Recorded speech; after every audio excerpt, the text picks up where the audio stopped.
Welcome to the Firebelly Social Show. We're focused on talking to food and beverage brands that are on a mission to make the world better. Hello, this is Duncan Alney with the Firebelly Social Show, where we talk to CEOs and founders of mission-driven food and beverage brands. This is a very special episode because it was recorded live at the Sweets and Snacks Show in Chicago.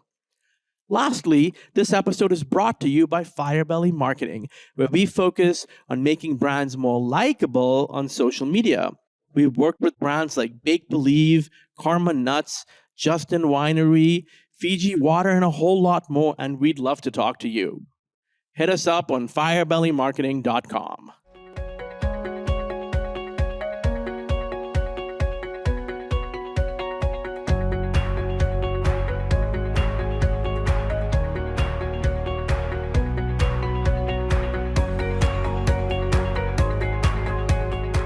Duncan here, coming at you live from the Snacks and Sweets Show, actually the Sweets and Snacks Show, and I'm here with Wade and Rob, and tell us the name of your company. Toxo Chocolatiers. My role is Chief Growth Officer, actually, yeah. I've partnered with my friend and CEO, Richard Foley, and he created ChocXO probably in 2013, and we formed our company and his company together, and now Toxo Chocolatier is based in Delta, BC, Vancouver, close to Vancouver. Awesome, great, and I think that Rob is ready to show us some kind of a demonstration. Rob, you'll have to tell us because we have several people that will be listening that won't be able to see it, so you'll have to describe what you're doing as well. Okay. So I have a live cocoa pod here from Ecuador. And this is where chocolate is from originally. So what I'm going to do now is I'm going to open it, which I'm cutting the flesh, which is about the same texture as a squash, right? Yeah. And so when you open it up, we've got these, what would we describe those cocoa beans that are surrounded by a white, pulpy, fruit-like substance. And are you going to want to try this? Okay, so just pull one off. You're just going to suck the pulp off of that. Yeah. Very fruity. And what Rob is going to explain is how is this fruit grown on trees, and how do you actually make it into pure chocolate? But that's basically what you're starting with.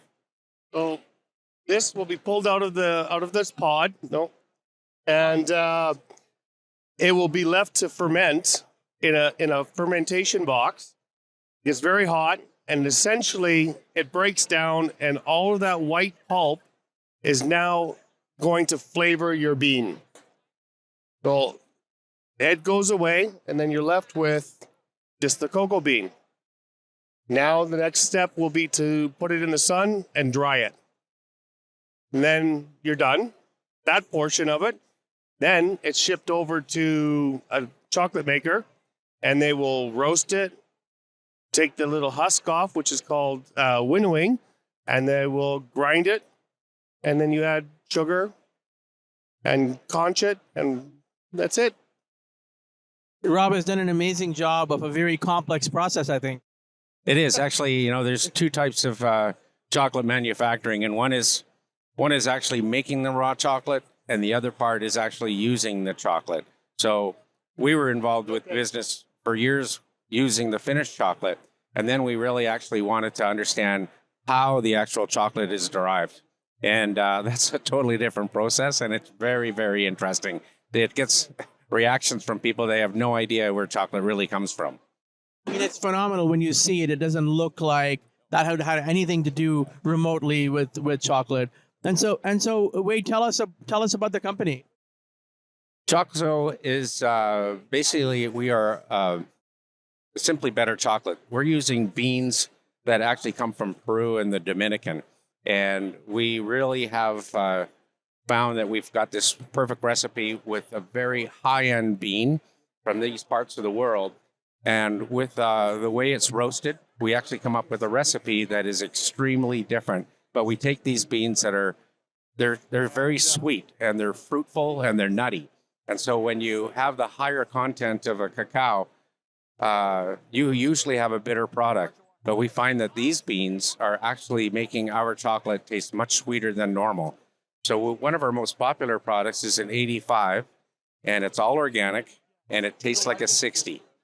So when I talk about numbers like that, basically 100% cacao is very bitter. So that's like a cocoa nib, like 100%. But then when I take 30% away and I say I'm using a 70%, that means I have usually 30% sugar. So that's how it works. And or if I'm using a 60%, I have 40% sugar. We're using an 85, so we only have 15% organic cane sugar. So normally it's too bitter for people, but this one is actually tasting much, much sweeter. So that's one of the key points about our product that is quite different about and why it's so popular now in the North American market.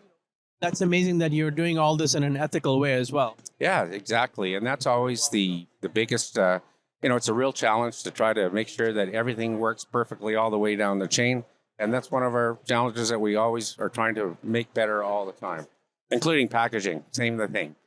It's exactly the same thing. You got to keep on striving to do the best you can for the environment and the people that, start the process. Business is a lot more complex today than it was, say, 3 or 4 decades ago. Not that either you and I would know about what it was like 3 or 4 decades ago, but it seems like it's more complex. Well, yeah, no, to be honest, yeah. No, it started 37 years ago.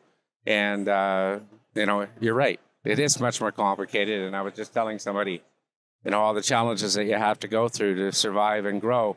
It's probably better to be ignorant about what challenges you're going to have to see because you might not have started because there's so many steps and so many hurdles. But now that we're here, we look back and it's been quite a journey.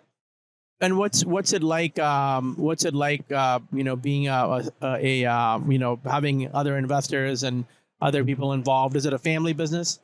Well, we do have some parts of our family, and Richard is basically a family friend. So really, there are only 2 people involved with the ownership of the business.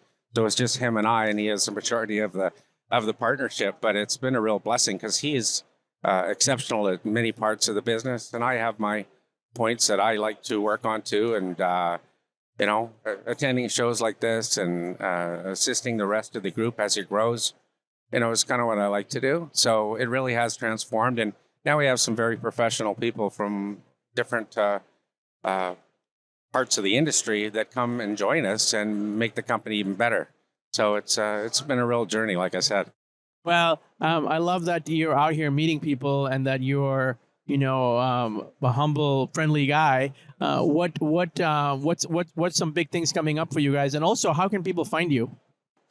Well, we are in a number of different stores. We have a prominent distribution in Canada, and we have a fair amount of distribution now starting up in the U.S., primarily on the West Coast.